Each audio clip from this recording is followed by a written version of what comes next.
I'm gonna make a kimono out of this. It's Thai silk that I got in Bangkok.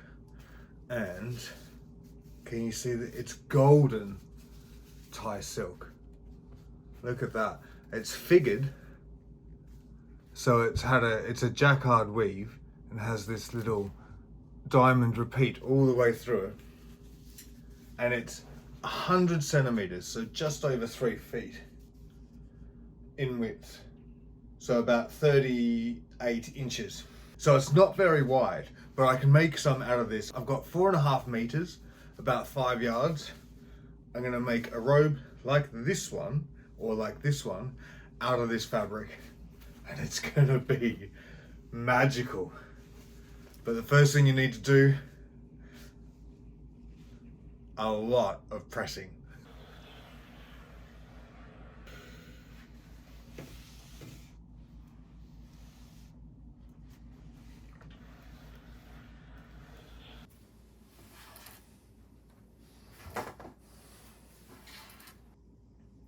Now, if you've seen me make a kimono before, you will know that the first thing I do is try and turn the fabric into a tanmono, the Japanese fabric used to make kimono and yukata. So the first thing I'm going to do is try and create the strips that you have from a tanmono just disconnected. I've bought 4.5 meters of fabric.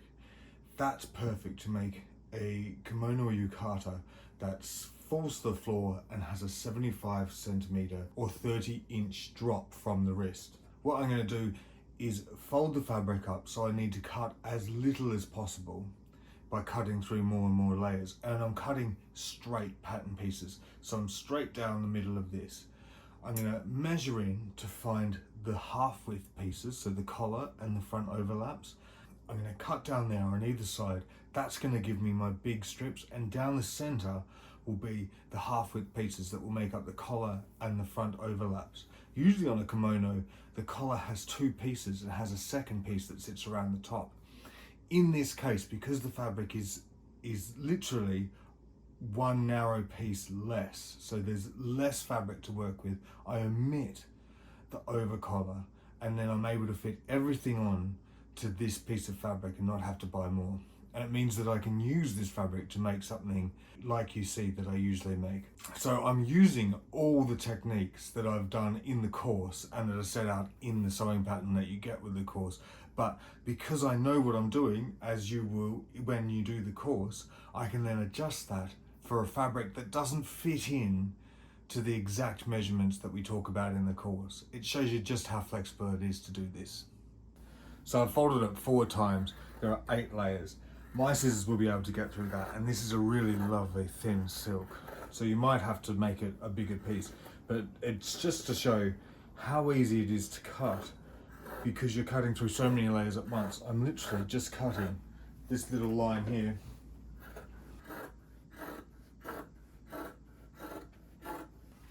I now have 2 pieces that are big enough for the body, and that will make the body and sleeves. So this is one body and one sleeve. This is another body and another sleeve. And this makes the front overlaps. So the pieces that go here and they overlap the body, and it makes the collar. So folded in half. So these are the half width pieces all wrapped up into one. Body and sleeve, body and sleeve. If you've seen me make any other garments, you'll know that I do a thing where I turn over the raw edges, because the way that this garment's constructed, you need to press your seams open. In this method, there is less turning of raw edges, so it is easier and quicker because you have selvages running down the longest parts that need to be pressed open, and anywhere that doesn't have a selvage on it gets done with a different seam anyway. So we're going to do French seams, but you could serge, or you could overlock, or you could do any kind of seam you want. The 2 that have to be pressed open are going to have selvages along them, so it makes it so much easier. And if you look at this, if you did this with a fabric that is 110 to 120 centimeters or 43 inches to 47 inches, if you used a fabric like that, you could cut it in just this way as well.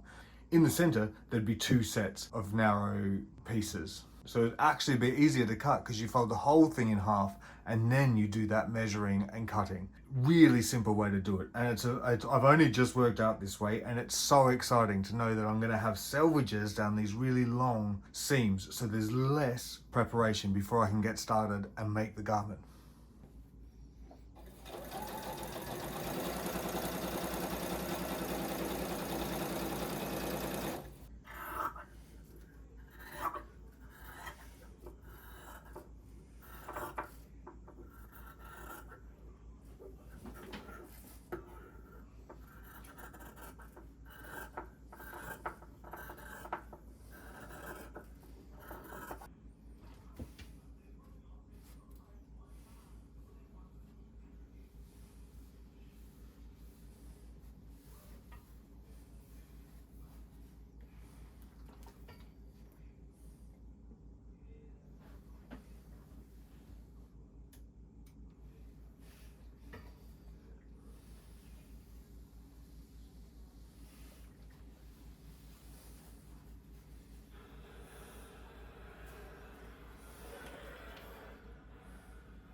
Robert Clive, known still in England as Clive of India, there lie more magnificent Mughal treasures than in any public. You can find the campaign tent of Tipu Sultan, Sultan of Mysore, surrounded, in fact, the tiger of Mysore, finally cornered in his lair in 1799. Understand how all this loot ended up in a private house in the Welsh borders. You have to look on the way in at this picture. And this is a wall with these swivel guns. And 5 minutes later, it's all over. The cream of Mughal chivalry lie dead on the fields of Karnal. That evening, Nadia Shah,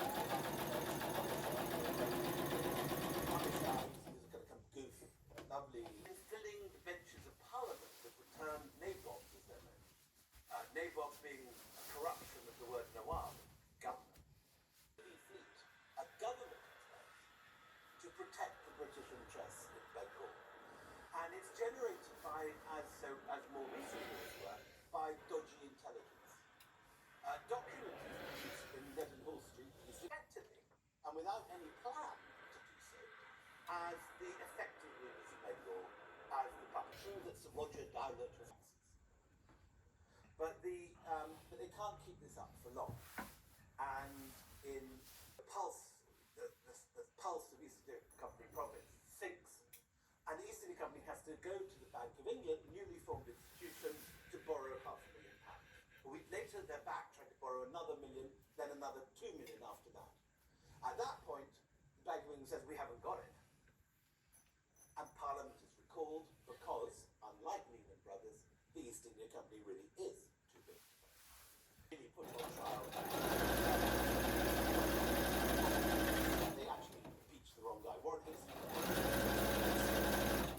Now, what's the lesson, or is there a lesson that we can look at history in the way that you've Returned East India Company men with massive shareholders, whose whole fortune depends on Parliament helping take us to where we are with Iran today. 2 years later, a horrible return.